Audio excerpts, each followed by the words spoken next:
Bom dia a todos novamente. Hoje é o dia 16 de março, dia do encerramento deste colóquio magnífico, com intervenções brilhantes todas. Com todas elas aprendi imenso. Muito obrigada a todos pela minha parte, como estudante.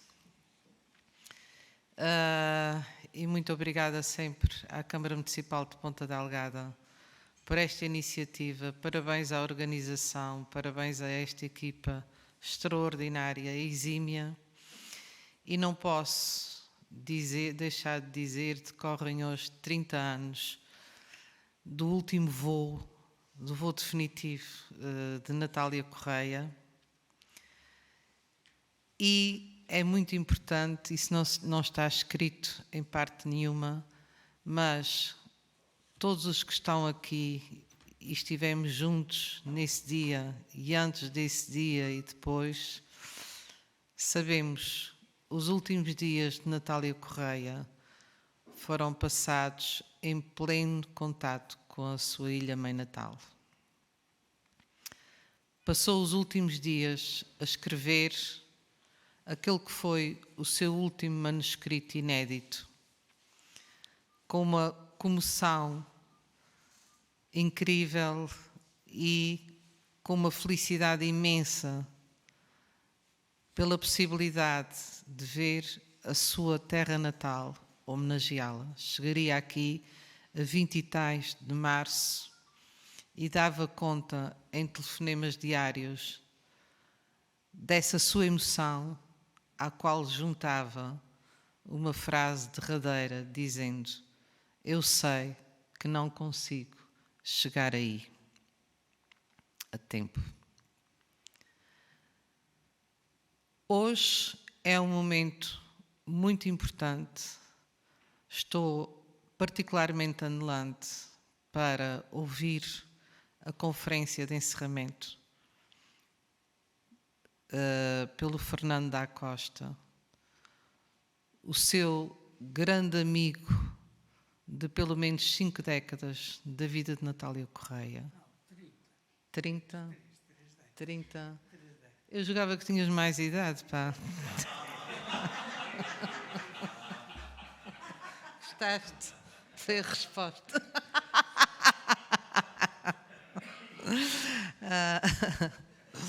Que acompanhou todos os seus passos e que me ensinou tanto, tanto, tanto e me continua a ensinar sempre.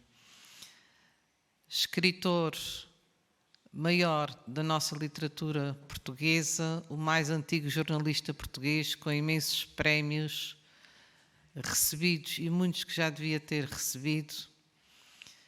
É um nataliano resistente, é uma honra imensa tê-lo aqui e pessoalmente agradeço o facto de estar cá e resta-me agora passar a palavra porque é ele que vamos ouvir. Muito obrigada.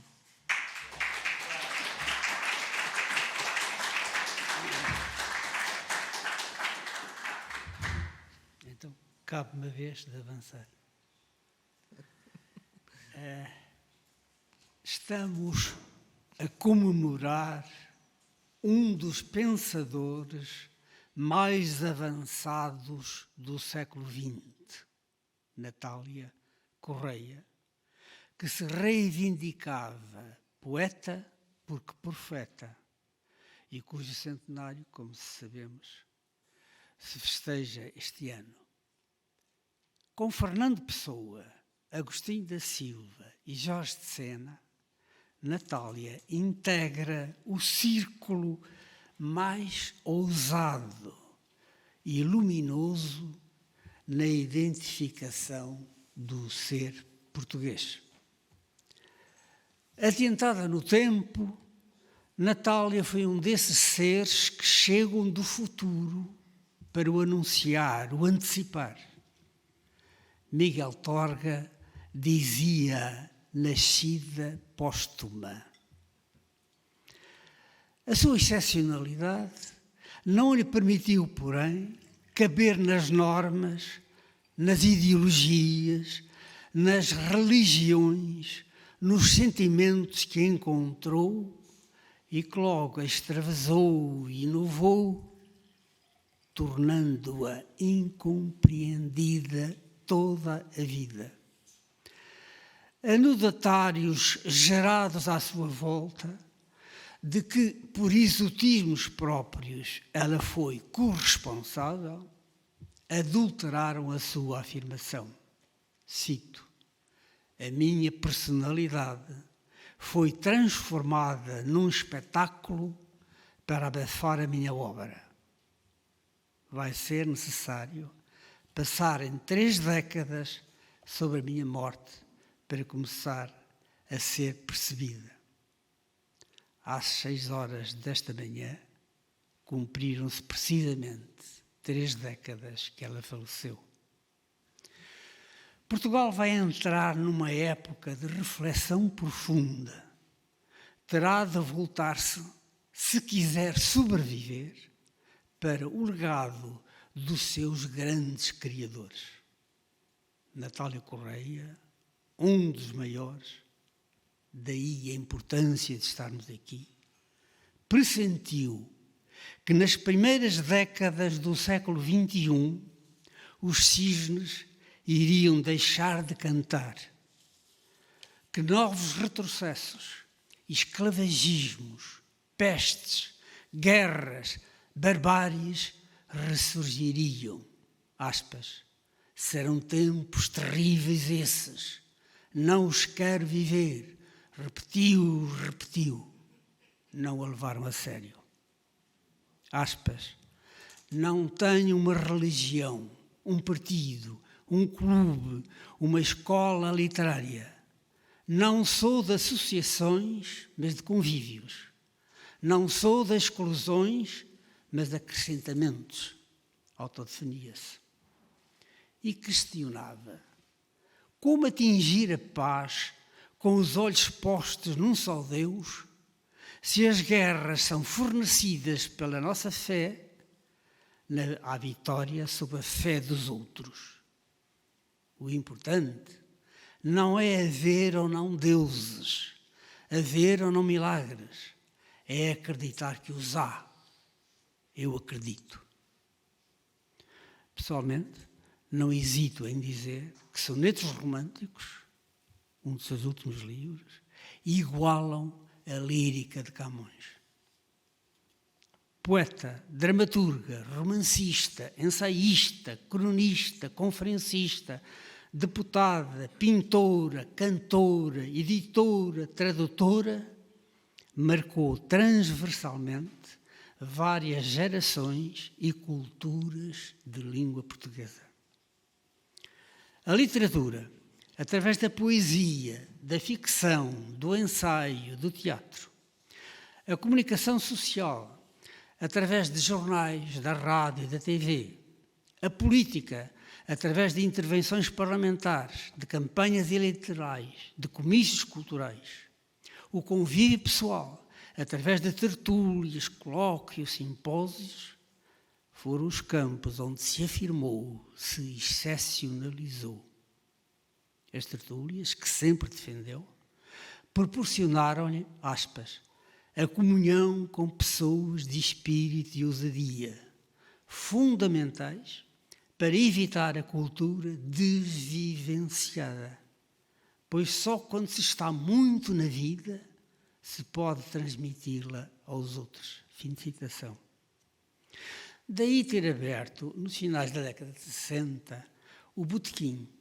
Barca contribuiu para sofisticar culturalmente, politicamente, sentimentalmente o país e a revolução que ela sabia estar à porta. Decidiu fazê-lo, o Abril Botequim, confidenciar-me-á, a fim de criar no seu espaço, aspas, uma antecipação do Portugal que pode haver no futuro. Um Portugal culto e afetuoso, interventivo e progressista, justo e digno, fecha aspas. Um Portugal, afinal, sonhado em abril, mas ainda adiado. Aspas outra vez. A fecundidade de uma pessoa não está hoje no reproduzir-se. Está, sobretudo, no que melhora nos outros, no que cria, no que acrescenta, no que dignifica neles.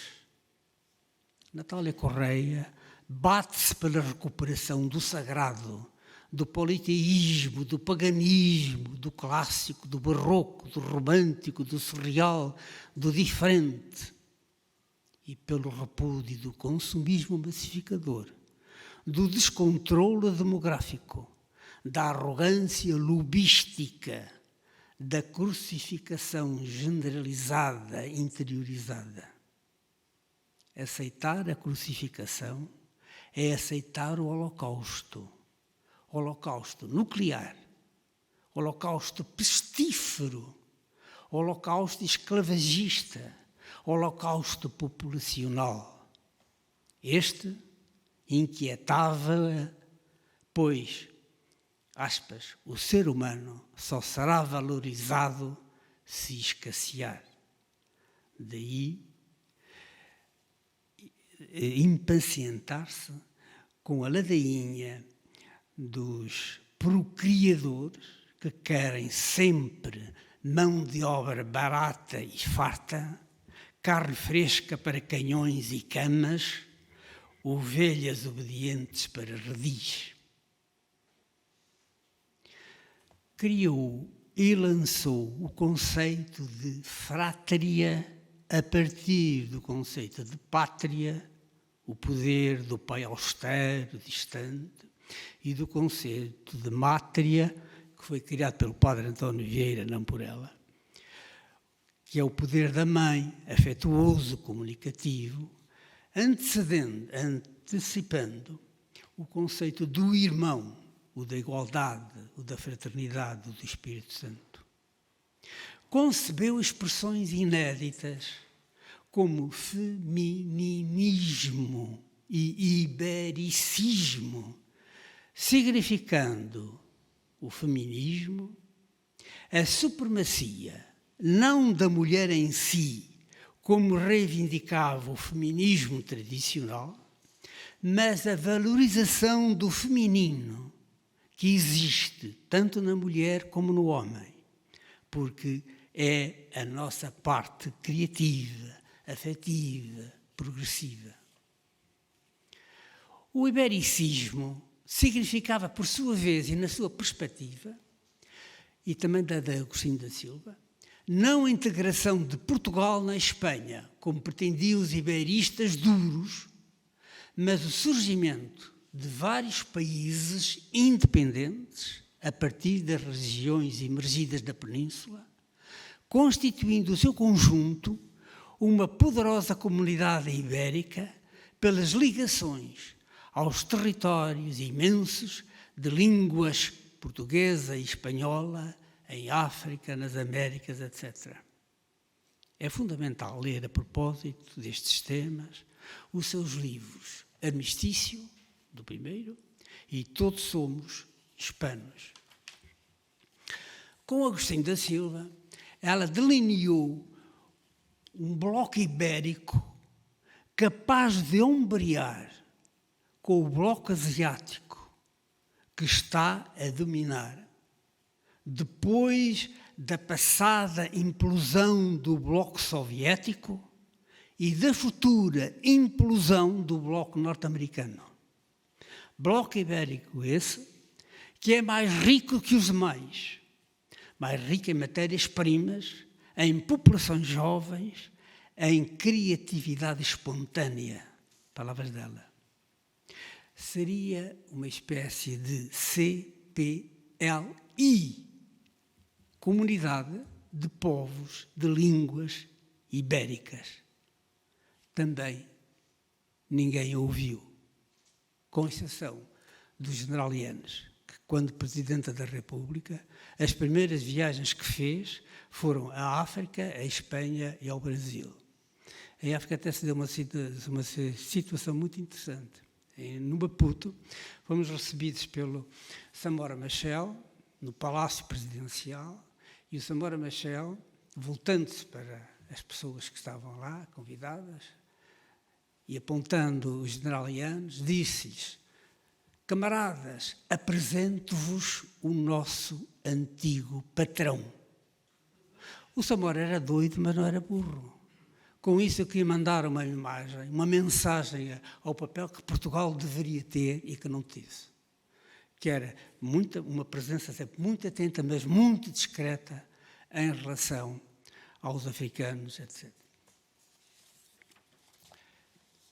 Os grandes mitos nacionais encontraram em Natália, ela foi uma profunda estudiosa da filosofia portuguesa, uma celebrante incomum, o mito do sebastianismo, o desejado, o que contém a resistência, não a desistência, como se generalizou dizer. O mito de Pedro e Inês, a paixão sobre a morte. O mito do andrógeno, o ser completo, uno e plural. O mito da ilha, o espaço da esfinge, da iniciação, da alquimia. O mito do Espírito Santo, metáfora de um socialismo de raiz portuguesa, ela até dizia com muita graça, se inventamos um cozido à portuguesa, que é muito gostoso, era um dos pratos preferidos dela, também vamos inventar um socialismo à portuguesa. Dedicando-lhes obras próprias, reformuladas à dimensão do futuro. A libertação sexual significava para ela o ponto de partida para a libertação das pessoas, porque quem se liberta sexualmente liberta-se de todas as opressões políticas, ideológicas, religiosas, militares, jurídicas, familiares, escolares, culturais, etc. Debate-se pela supremacia, pela suprema liberdade no amor. Agora peço-vos atenção para isto, que eu acho que é muito significativo. Em todo tipo de amor, desde que mutuamente consentido, independentemente do sexo, da idade, do número, do parentesco dos amantes. O seu último romance, As Núpcias, é, por exemplo, um veemente cântico ao incesto. Defende os movimentos LGBT por anteciparem a androgenia para que, num futuro a vir, caminhe o ser humano. Com coragem inaudita, não tolera a violência nos opressores, nem a resignação nos oprimidos, lutando em simultâneo contra a tirania de uns e a passividade de outros. Os que a não aguentavam combatiam-na não pelas suas ideias, mas pelos seus tiques, não pelas suas criações, mas pelas suas distrações, tentando reduzi-la a esboços de caricaturas fáceis e chãs. É, aliás, pecha portuguesa fazê-lo. Quando não conseguimos enfrentar os outros, tentamos ridicularizá-los, achincalhá-los, difamá-los. Aspas. Eu pareço entusiástica, exuberante, mas é só por fora. É a minha forma de me libertar das tensões que as pessoas mordem dentro de si. Interiormente, tenho a imobilidade de um ídolo oriental. Sou um ser profundamente afetivo. Fim de citação. Onde Natália estivesse, aspas, estava sempre uma liturgia, exultará Manuel Alegre. A tribo reunia-se à sua volta, esperando que ela esconjurasse as forças maléficas ou convocasse as forças benfazejas. Fim de citação. A paixão pela sua terra levava a crispar-se frequentemente. Desdenhar do local a que se pertence é pior do que o diálogo. Os fortes de caráter, como ela, atacam, não humilham. Criticam, como ela, não amesquinham. Aspas. Quem não pertence a um lugar, não pertence ao mundo. Tenho perdido o melhor do meu tempo com seres que execram o que os liberta e exaltam o que os enche de imundície. Portugal é um país de castrados pelo terrorismo verbal. Não presto para as suas revoluções. Não sou nenhuma vítima. Não sou nenhuma dessas vítimas profissionais do fascismo e da PIDE. A longa noite do fascismo não foi para mim nenhuma longa noite porque não deixei que o fosse. Pessoalmente até me diverti bastante nela. Natália Correia não era uma contadora de histórias, era uma criadora de pensamentos.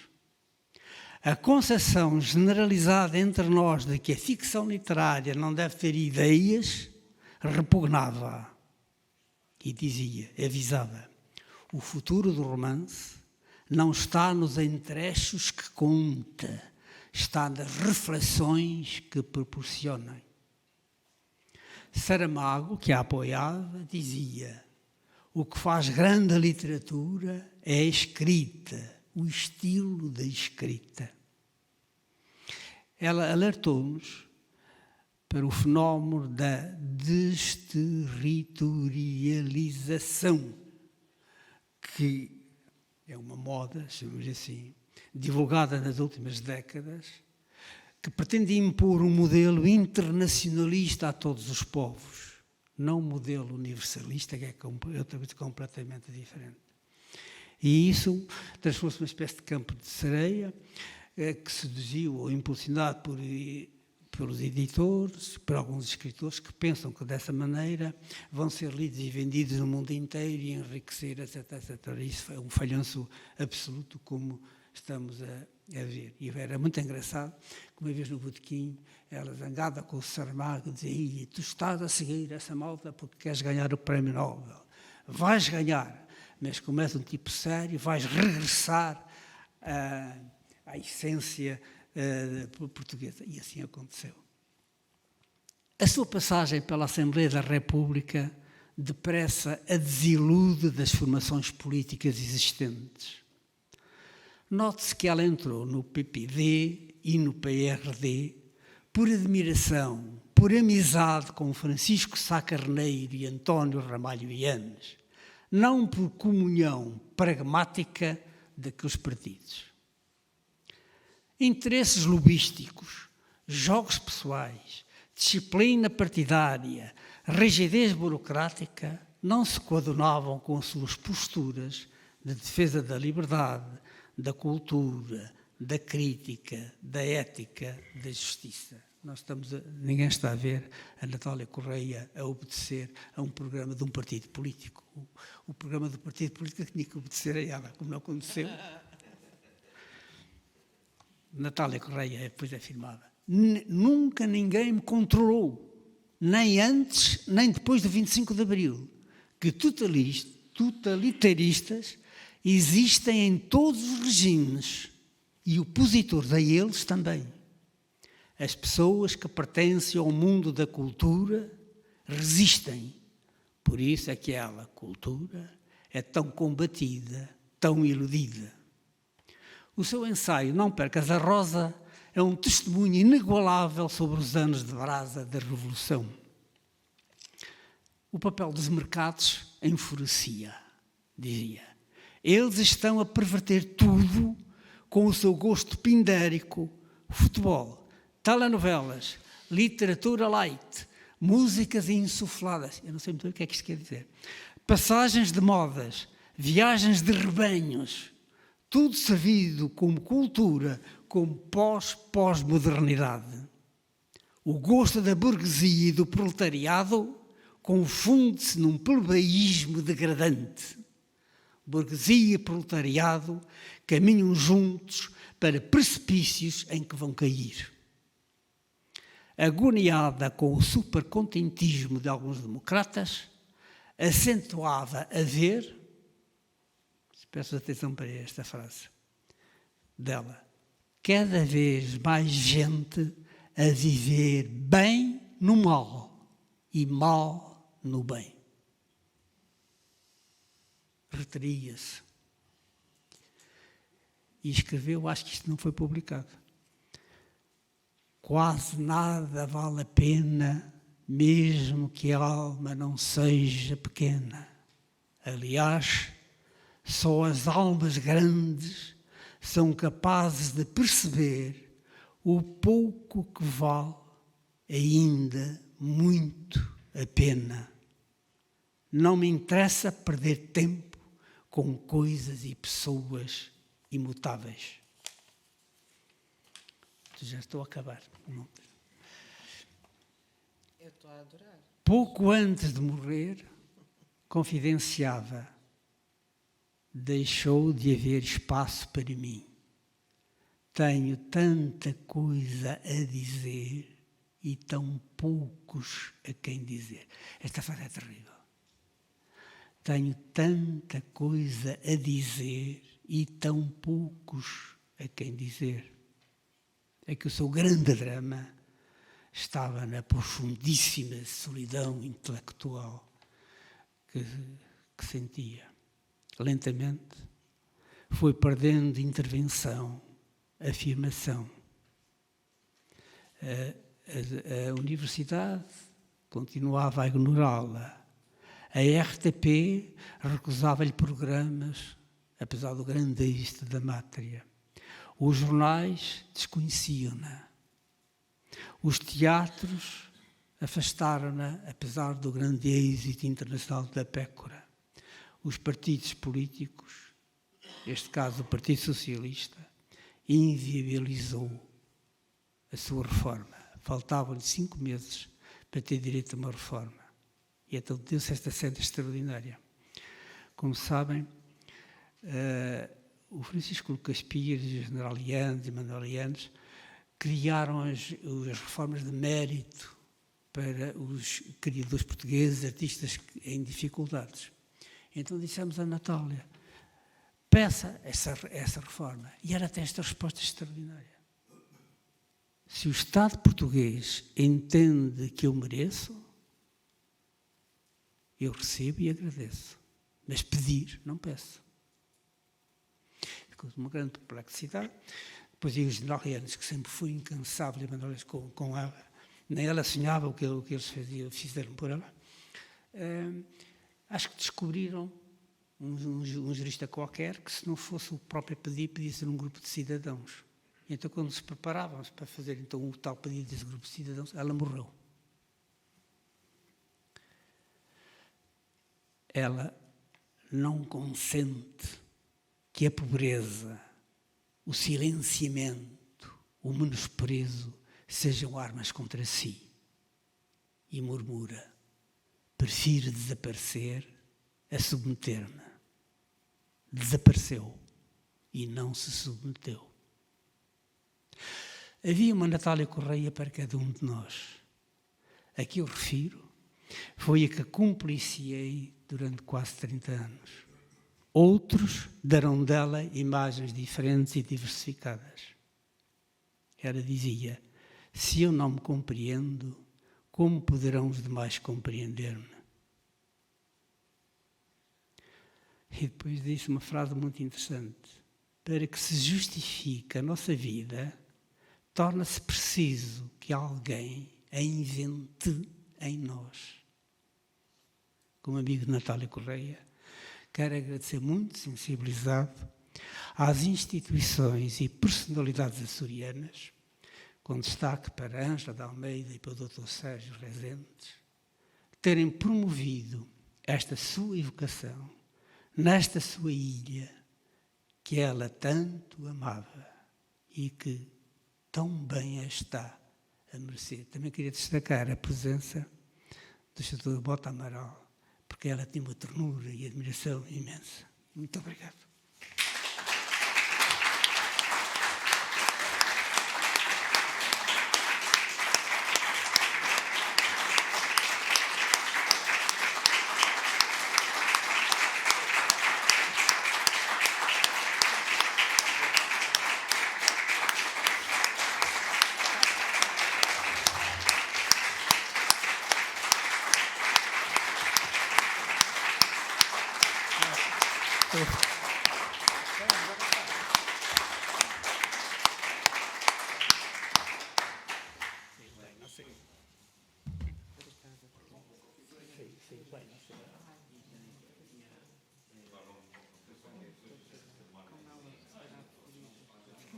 Estava apertado em ficar.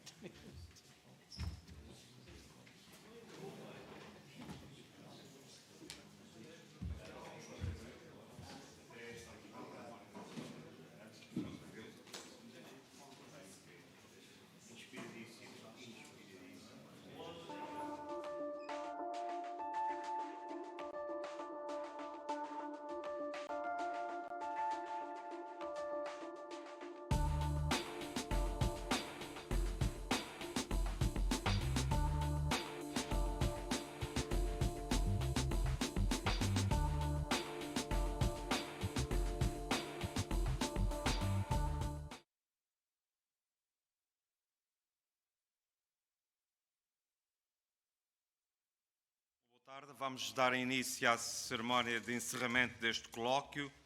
Irá usar a palavra o Sr. Vereador da Cultura, Dr. Sérgio Reisentes, e naturalmente algumas considerações finais também, Dr. Ângela Almeida. Muito obrigado.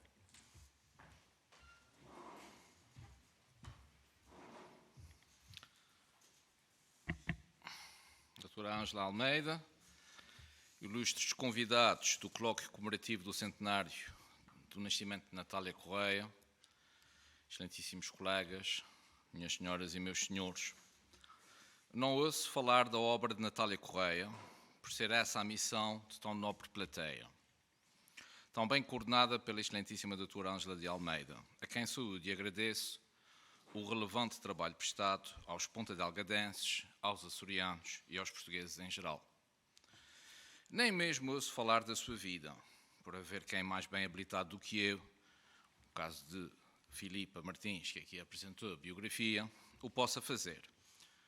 Eu opto mais por enquadrar esta centenária efeméride na história dos Açores, tentando assim contribuir para que possam perceber melhor o papel das novilhas no perfil e trabalho de tão honrosa poetisa. Relembrando o berço burguês, mas eclético de Natália, salienta a imigração do pai para o Brasil, destino ainda em voga nos anos 20. E as suas origens dispersas por freguesias rurais da Ilha de São Miguel, como muito bem referiram os investigadores Vítor Meireles e José de Almeida Melo, seja por capelas e talvez ainda mais em finais da ajuda, era profunda a religiosidade em 1923. O que também terá impressionado a jovem ou pequena Natália Correia, também pela devoção e cerimonial popular ao culto do Divino Espírito Santo, como António Vilhena bem lembrou. Cito: Homem, quem és tu sobre essa terra que tão desdenhosamente calcas? Um verme que se escoa pelas fendas de um sepulcro para aumentar um átomo imperceptível à areia do universo. Ajoelha e ora, que é sagrado o momento. Fim de citação. Escreve-se em O Templo, um jornal de temática religiosa, moral e literária, publicado por alguns intelectuais da cidade de Ponta Delgada. Apesar do seu breve tempo de publicação, 1856 a 58, o Templo é exemplificativo do dogma que graçava pelas nossas freguesias muito além da década de 1920. Cito: O homem é pó, os vivos são pó que anda, que o vento levanta, ao contrário dos mortos que são pó caído, e por isso sem vaidade. O homem não é nada sem Deus, o homem não é nada quando comparado com Deus. Só o fato de existir é já a razão para louvar a misericórdia do Criador. Desde o momento em que se deixa de ser criança para se tornar adulto, torna-se responsável por tudo o que faz perante o Criador. Cito aqui palavras de um dos fundadores do jornal, piedoso, mas imparcial juiz. Fim de citação. Aos pais cabia a educação perante ele, Deus, preparando-os para, cito, o destino que os aguarda. Crentes ou incrédulos que sejamos, educar religiosamente aqueles que o progresso da humanidade exige que sejam religiosos. Fim de citação. À sua alma imortal, uma vez aplicado o castigo divino do inferno, viverá num tormento jamais aniquilado, restando-lhe apenas o arrependimento como forma de atenuar a sua pena no purgatório. Neste contexto, a mulher é encarada como um enigma e alvo de intensas discussões por lhe ser inerente a beleza, a virtude, o ciúme e a devassidão. Difusamente considerada nas diferentes sociedades do mundo, era no cristianismo que, de acordo com o templo, encontrava maior consideração, devendo gloriar-se por ter nascido à sombra da cruz, tendo os instrumentos necessários para a regeneração social. O contexto da cruz, que será muito bem alvo de reinterpretação na idade pentecostal e da Santíssima Trindade por Natália no futuro, como bem explicou Henrique Levy, numa dimensão muito bem evidenciada também por Anselmo Borges. Em 1923, e uma vez mãe, a mulher deveria adorar ainda mais Deus, educando os filhos pela prática religiosa. Às mães, competia afastar os filhos das leituras impróprias e imorais, proporcionando-lhes os livros mais corretos, de modo a ganharem a obediência aos pais e, no futuro, se tornarem cidadãos honrados. Em síntese, nestes dias de trabalho, relembra a apresentação de António Cortés na relação da poetisa com a censura prévia, a propósito da ontologia da poesia erótica e satírica, reconhecendo claramente as línguas de fogo com que Natália abordaria o papel da mulher na visão da Igreja. A moralidade estava a seu cargo. Anjo era a mulher que ajudava o infeliz, com a sua alma caridosa, virtuosa, por espalhar a ternura por quem precisava. A mulher, a boa mulher, era recompensa aos homens que boas obras faziam, tornando-se fonte de felicidade para aquele que a encontrava, um tesouro superior a qualquer terra. Pela sua boca saía sabedoria, sendo prova da beleza da criação, tendo como obrigação fomentar a estabilidade familiar, naturalmente dentro do espírito do tabu, também apregoado por géneros. Contudo, a beleza passava, e a graça é enganadora. A mulher era funesta ao homem porque corrompia a prudência e desvanecia a razão. Dizia-se, cito, a mulher ociosa é um objeto de aborrecimentos e fadiga. Não sabe moderar a sua língua e a todos quanto encontra faz confidências das suas queixas. Fim de citação, para abrir uma nova. Ou ainda, não há cólera mais violenta do que o da mulher. Mais vale habitar com leões e com serpentes do que uma mulher má. Fim de citação. As décadas em que Natália nasce e se forma como mulher, 1920, 1940, foram de grande turbulência nos Açores, dado o final da Grande Guerra e a profunda crise dos loucos anos 20. Politicamente de transição, de uma desgastada primeira autonomia para uma submissa segunda autonomia, Natália Correia terá naturalmente se apercebido da instabilidade político-administrativa e mesmo militar inerente aos processos eleitorais autonómicos ou de grande estabilidade ou instabilidade social, caso, por exemplo, de leis sanitárias ou da requisição de géneros alimentares. Os anos 20 foram muito duros para a nossa gente. Em relação ao continente, eram estas ilhas destino de residências fixas de deportados políticos, para não ir mais longe, pelo menos desde finais do século XIX.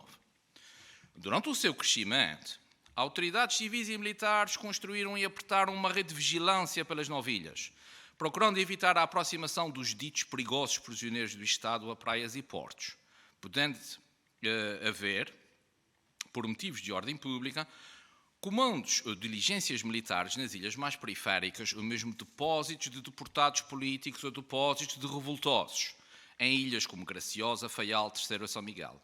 As ilhas conheceram estes depósitos em 1903, 25, 28, 31 e mais tarde, de 33 a 45.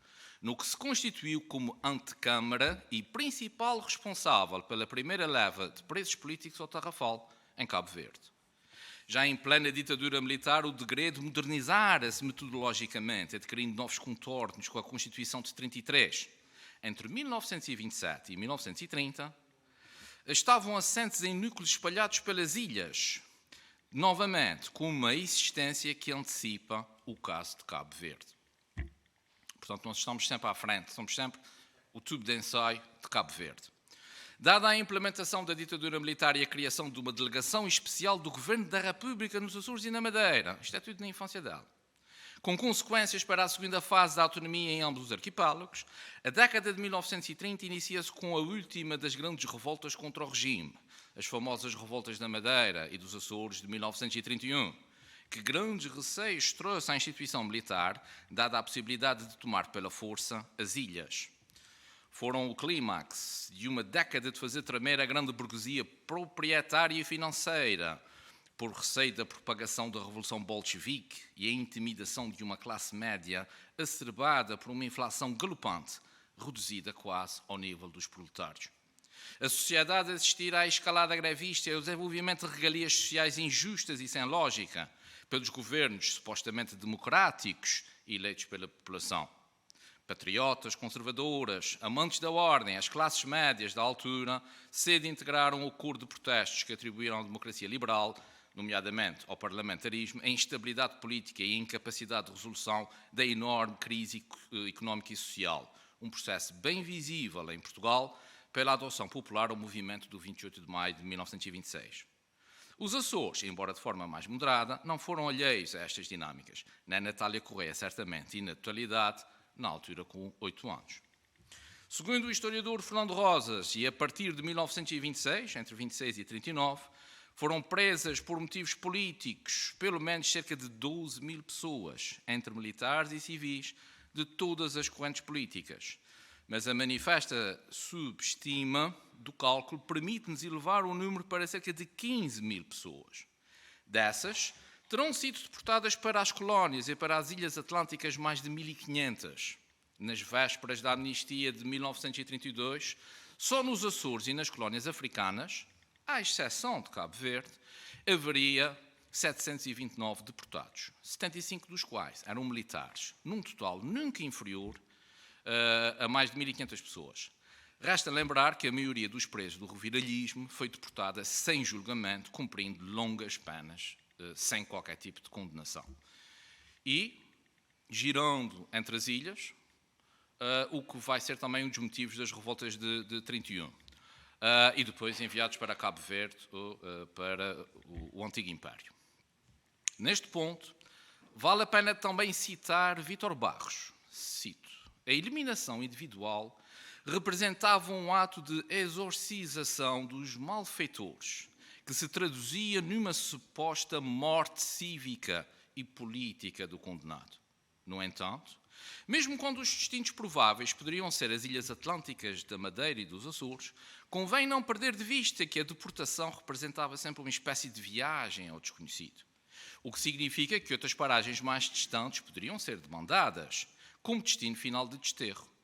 Por isso, a epopeia da deportação e a aventura forçada dos desterrados para as distantes paragens do então ultramar decorria como uma viagem em direção a um longínquo vazio de uma terra mítica, cujo destino o prisioneiro desconhecia.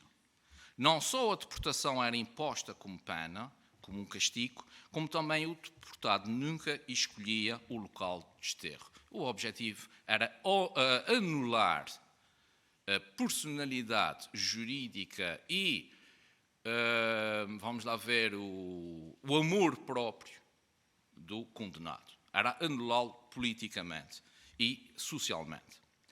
Lembro uma nota militar do ano do nascimento de Natália Correia. Cito: recomendo máxima vigilância ao Major Filipe Sousa, cujos partidários pensam raptar e levar em qualquer vapor para Portugal ou Vigo.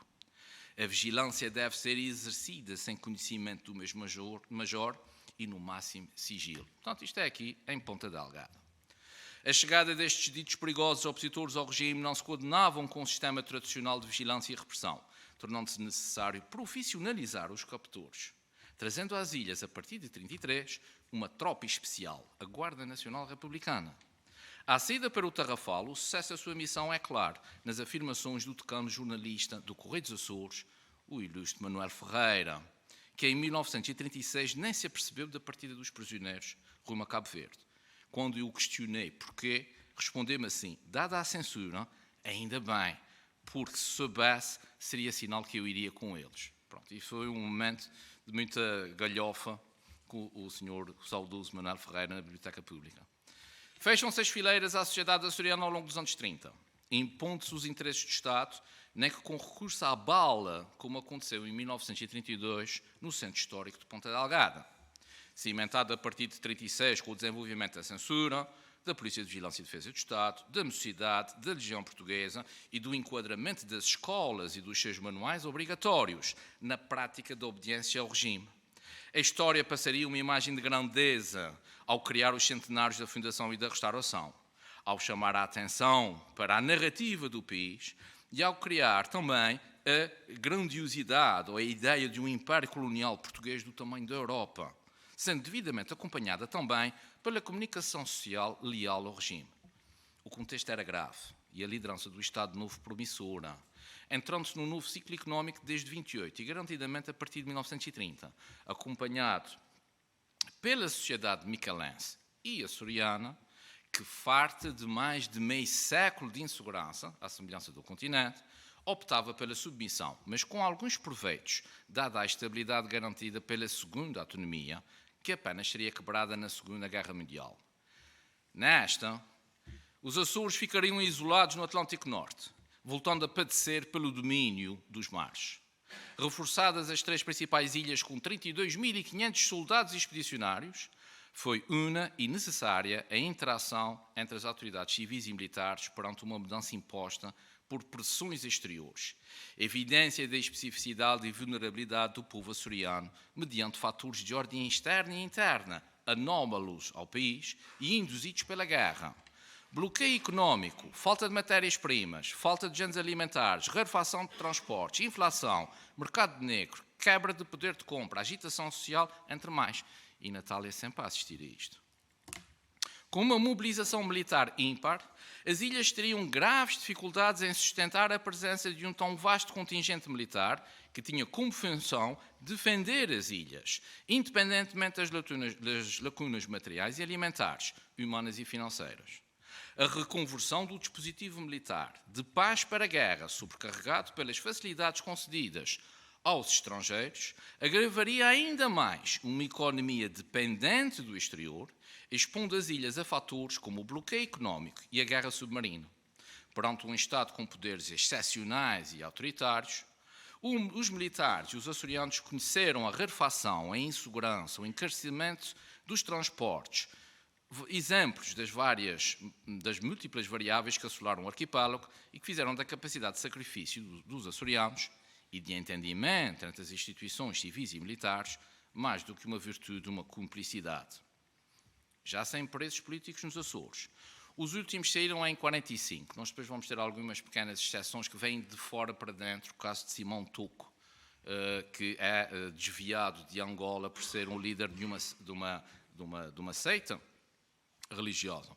As ilhas entram então a partir de 1945 na ribalta nacional e internacional, ao ponto de Portugal ser convidado a integrar como pioneiro a NATO, passando-se uns complexos anos de 1950, em especial no Mar das Ilhas. Durante a Guerra Fria nos Açores, instalam-se no arquipélago diferentes bases aliadas com diferentes missões, todas elas relacionadas com o mar, com o ar e com as comunicações, sendo as ilhas escutadas e fotografadas, em fotografias secretas e classificadas, a pente fino, servindo o Mar dos Açores como área de confluência de forças que são depois projetadas em operações no Médio Oriente, tendo ainda o nosso mar interessantes ligações a contextos de grande complexidade mundial, como, por exemplo, a crise dos mísseis em Cuba. Há ligações. Entretanto, imigrava-se destas ilhas, assistindo-se em ponto de fundo, lá longe, a uma ideia de uma Europa unida pela Comunidade Europeia do Carvão e do Aço, à qual aderiram 6 países pelo Tratado de Paris, em 51, reforçado mais tarde, em 57, pelo Tratado de Roma e pela Política Agrícola Comum, em 62, já com mais países. Natália, nas suas deambulações entre os Açores e o continente, conheceu bem o atraso com que estas ilhas se deparavam, já em contexto de guerra colonial, quando a própria Europa se alinhava e abria novamente ao mundo. Vale a pena salientar que ainda conheceu em 92 o Tratado de Maastricht, que assegurou a união política, económica e monetária de todos os seus Estados-membros, com base numa moeda única até. Eram os Açores de 92 muito diferentes dos Açores de 1923. Contudo, e de regresso à Guerra do Ultramar Portuguesa, nos anos de 1960, os anos de 1960 tornaram-se clássicos no que concerne à imagem da pobreza e da imigração açoriana, num país isolado, onde se acompanhava à distância, com extrema dificuldade, a emancipação feminina, a emancipação da juventude e das minorias. A voz miúda, disfarçada, falava-se de segregação racial, da demanda por igualdades de direito, no movimento feminino ou até mesmo no movimento hippie. Esses jovens da classe média e instruídos que apregoava a paz e o amor. Na Europa, na Irlanda do Norte, os católicos lutavam contra a discriminação religiosa. Um pouco por todos os países, lutava-se pela igualdade de direitos cívicos e até mesmo os estudantes em França, contra uma sociedade e os valores de vida do tempo dos seus pais e avós, num movimento com características políticas. A ONU defendia o direito dos povos à autodeterminação e à independência, apoiando após a Segunda Guerra Mundial um segundo processo de descolonização a nível global. Em 55, quando Portugal se tornou membro da ONU, foi aconselhado e depois pressionado a executá-lo em África. Mas o regime de Salazar, continuado por Marcelo Caetano, recusou a fazê-lo, afirmando não possuir colónias, mas sim províncias ultramarinas. Dava-se o isolamento internacional do país, provocando um grande atraso político, económico e cultural, perdendo-se as cidades de Goa-da-Mão e Dio, em 61, num processo internacional de desagrado para com as políticas portuguesas.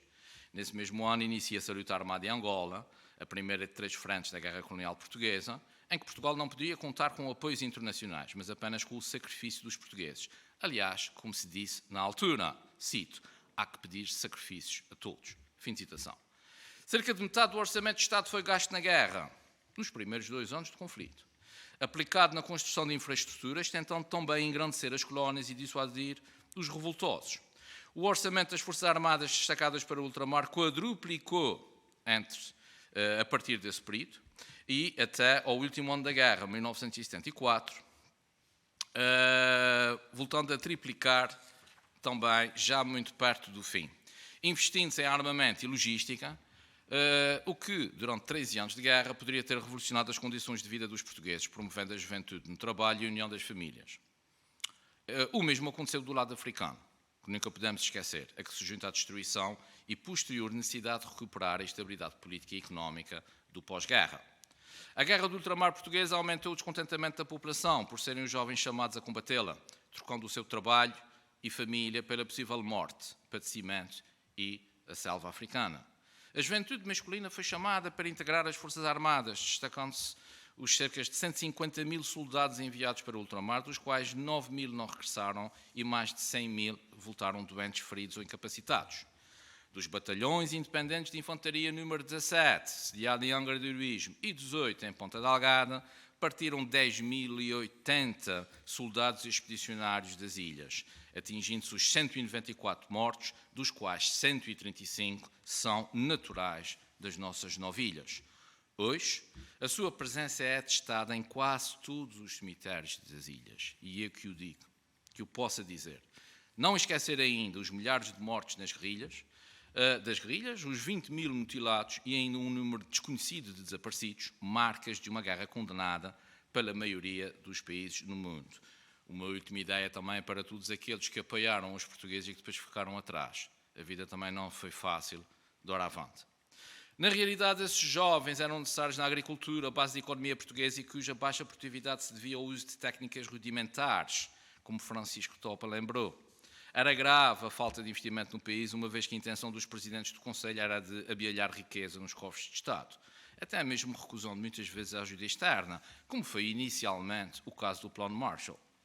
O elevado analfabetismo contribuía para uma escassa mão de obra qualificada, provocando a necessidade de emigrar para se atingir melhores condições de vida, o que se agravou com o serviço militar obrigatório de uma guerra colonial que teimosamente não terminava.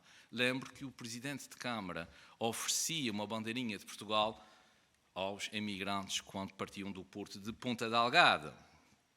Existem fotografias com isso.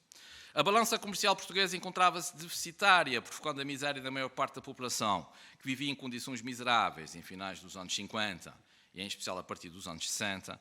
A imigração em Portugal continental torna-se intensa para a França, a Alemanha e aqui nos Açores, para os Estados Unidos e para o Canadá, originando a entrada de novas divisas e importantes divisas no país. O arrastamento do conflito e a falta de liberdade contribuíram decisivamente para a queda do regime a 25 de abril de 74 e o reconhecimento da independência das antigas colónias, algumas das quais já a iniciar guerras civis. Do dia em si, Natália Correia certamente soube da morte do conterrâneo de Santo António, o aluno de filosofia João Rudin, uma das últimas vítimas do regime, e do medo que pairava nas ilhas, nomeadamente dos órgãos de comunicação social, não houvesse um volte-face nos dias 26 e 27. Acompanhar a recusa de Salazar em democratizar o país, apesar de, por várias vezes, anunciar eleições livres, caso 45, 49, 51, sempre viciadas, derrotando e ilegalizando o MUD, a CDE e a SEUD, portanto, 45, 69, por exemplo, perseguindo e prendendo os seus elementos. O caso mais emblemático seria o do general Sem Medo, Humberto Delgado, já morto do lado da fronteira espanhola, após a fuga do país. Mas o homicídio, em 1947, do general Marques Godinho, antigo homem forte dos Açores, uma vez que é o comandante militar das ilhas durante a Segunda Guerra Mundial, agora assassinado pela Polícia de Vigilância e Defesa do Estado, não lhe deverá ter passado propriamente despercebido. Os problemas do general Godinho começaram nos Açores, envolvendo-se numa longa lista de opositores, dos quais se destacam nomes como Gomes da Costa, José Norton de Matos, Bento Gonçalves, João Lopes Soares e Alfredo José Barroso. Marcelo Caetano seguiria a mesma linha autoritária, repressiva e opressora, apesar de ter dado uma certa e aparente abertura. Como tal, eu não me surpreendo com as inúmeras referências à luta política e social em prol da liberdade, permitindo-me, no âmbito deste colóquio, falar, por exemplo, no caso até mesmo da abordagem através do teatro, aqui por viva voz de Júlia Lelo. Portanto, não me admira, porque Natália Correia nasce e cresce, faz-se mulher, forma opinião neste duro contexto, desde muito cedo, desde o berço. Com o 25 de abril de 74, Natália grita a viva voz, o que antes tinha que camuflar à rebeldia, ou em rebeldia, o direito dos portugueses à greve, à organização sindical, ao voto, à educação, ao trabalho, à segurança social e à saúde, bem como a liberdade de reunião, de expressão e de associação e até mesmo de imprensa, com destaque para o papel da mulher, como muito bem lembrou também Filipa Martins, tendo acompanhado não só o verão quente de 75 no continente, como as suas críticas repercussões nos Açores, que felizmente nos legaram a terceira e atual autonomia. Em resumo, Natália Correia acompanhou quase a história do século XX nos Açores, sendo espectadora e interveniente em Portugal e no mundo, em profundas mudanças sociais pelo seu relevante papel na política, na cultura, na arte e na sociedade, tornando-se um modelo de vida e uma inspiração para todos nós. Da profunda religiosidade de uma sociedade tradicional, Natália acompanhou os pioneiros da aviação, o desenvolvimento das comunicações, a eletrificação das ilhas, o desenvolvimento dos aeroportos, dos sistemas de saúde, etc. No seu arquipélago e também no continente, para além das profundas mudanças políticas e sociais que as marcaram, ilhas, continente e Europa, em cruciais pontos de viragem, caso da nossa integração na União Europeia. Enquanto leigo na matéria, não me surpreende pela visão cosmopolita e de vanguarda de Natália Correia, expressa nas comunicações de Eduardo Ferraz da Rosa, João de Melo, Humberto Freitas e Diniz Borges. Enquanto cidadão do centro da civilização ocidental, porque nós estamos no centro dessa civilização, em pleno Atlântico, rodeados pela Europa e pelas antigas colónias, hoje países independentes, nomeadamente as Américas, Portanto, enquanto cidadão do centro da civilização ocidental e oriunda de um arquipélago conhecido pelos seus 9.827 sismos registados, mais salientes, digamos assim, porque na realidade são muito mais, entre 1522 e 1998, alguns dos quais no período de vida de Natália, Horta, 1926, ou Angra, em 1980. Ou ainda as 26 erupções vulcânicas desde 1427, das quais 5 durante o seu período de vida, e que, muito bem, deverá ter acompanhado no caso dos Capelinhos em 57. O que aqui eu vi e aprendi não me surpreende enquanto açoriano de Jama. Da mesma forma, o que foi referido pela sua dimensão empírica e mística das ilhas, refletida numa dimensão artística associada, por exemplo, ao surrealismo e outros ismos, bem patente nas apresentações de Armando Rosa, Jean Manuel Anes, Luís Filipe Sarmento, Ângela Almeida, Eduardo Jesus, Elisa Costa Pinto e Fernando da Costa. Portanto, não me surpreende. O que efetivamente me faz é sentir-me honrado pela presença de tão muito nobre açoriano. Enquanto açoriano e micalense, não estou surpreendido com o papel de Natália no mundo. Aliás, como bem Alma de Oliveira nos deu a conhecer. Usurpo mesmo as palavras de Natália, ao afirmar que também a mim, cito, a morte da memória preocupa-me. Fecho de citação. Comprometendo-me, à semelhança de todos vocês que aqui estão, de que o seu papel perdurará enquanto poetisa e exemplo de vida para todas as gerações vindouras. Também, neste sentido, solicito-vos a todos o envio das atas ou das vossas comunicações para registro deste congresso, a perpetuar Natália sempre que houver oportunidade, também pelo centenário do seu nascimento. Resta-me terminar e agradecer como açoriano e em nome do excelentíssimo Sr. Presidente da Câmara Municipal de Ponta Delgada, Dr. Pedro Nascimento Cabral, a vossa vinda e, acima de tudo, a partilha do conhecimento com que nos brindaram sobre esta grande musa artística e sobre esta senhora da vida que nos inspira a todos nós. Muito obrigado.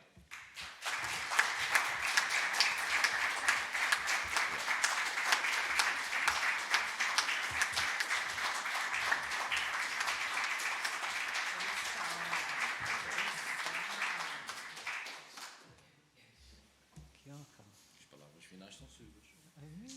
Ainda tenho.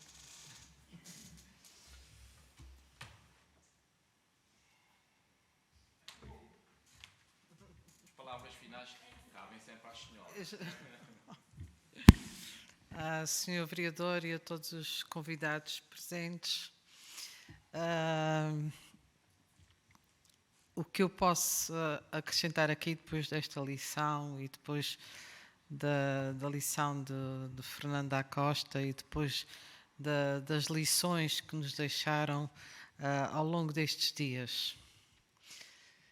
Agradecer uma vez mais à Câmara Municipal de Ponta Delgada a confiança científica que tem depositado em mim ao longo destes anos e, sobretudo, para a coordenação científica deste colóquio.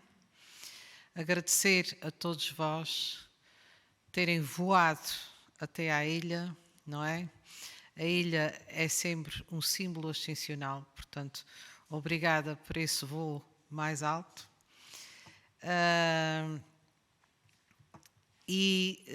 Dizer-vos que duas coisas. Uma, deixar aqui a última mensagem, a última grande vontade de Natália Correia. Acho que é o meu dever fazê-lo, porque a mim disse-me em si, confio. E quando disse em si, não era a mim pessoalmente, era à sua terra natal, à cidade onde nasceu.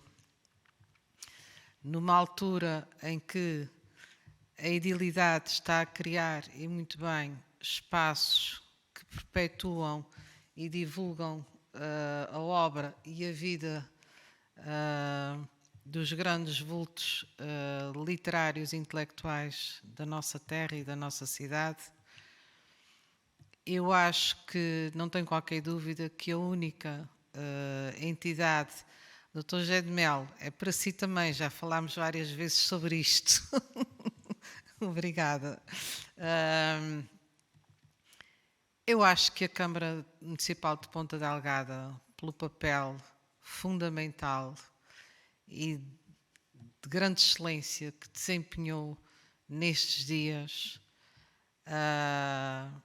tenho certeza, acredito, que terá o maior gosto em honrar a última vontade de Natália Correia, que eu penso que não é a última vontade de Natália Correia, eu penso que é um dever do lugar onde nasceu uma das figuras mais nobres do pensamento e da literatura europeia do século XX. Ou seja, criar um pequeno espaço que não precisa de ser rico, não precisa de ostentar, digamos, de ter grande riqueza de facto, mas que possa ter uma exposição permanente, ter a presença daquilo que fisicamente nos faz lembrar as suas horas de escrita, de contemplação, de interrogação do mundo, e dar isso a conhecer a todas e a todos os que visitam a sua terra. Vou um pouco mais longe, acho que esse espaço, e dando seguimento àquilo que já várias vezes propus ao meu ilustre amigo Dr. José de Melo, eu acho que esse espaço poderia ser também um espaço para dar continuidade, isto é, perpetuar também a voz de outros autores que têm dignificado a nossa terra. E ainda ontem falava com o Sr. Presidente, que nos tem abrilhantado com tão grandes lições de conhecimento, e ainda ontem fiquei a perceber, quando disse: Sr. Presidente, então temos mais um grande poeta, não é? Que deu a conhecer a primeira publicação na imprensa sobre o futurismo português, foi no Diário dos Açores. E o Sr. Vereador logo me disse o dia e a data e o nome do jornal. Portanto, eu acho que os poetas não pedem nada com grande ostentação. Mas, como o Sr. Vereador citou e muito bem, a morte da memória preocupava e preocupa-nos a todos. Eu acho que fazer perdurar o seu pensamento, também levando àquelas e aqueles por quem já passaram cá, e falávamos ainda outro dia, o Sr. Vereador falava muito bem da Alice Moderno também. Não é necessário ter grandes gastos, sou contra isso, mas com dignidade creio que é possível, e eu acredito, não sei porquê, o Espírito Santo no qual eu confio diz-me para acreditar em si e na Câmara Municipal. E mesmo a finalizar, só esta frase que para mim é fundamental no seu compromisso com a humanidade. Pudesse, de facto, o mundo, um dia, pudesse ser a síntese agregadora da alteridade poética, onde ela visionou o seu absoluto heterodoxo. Muito obrigada a todos.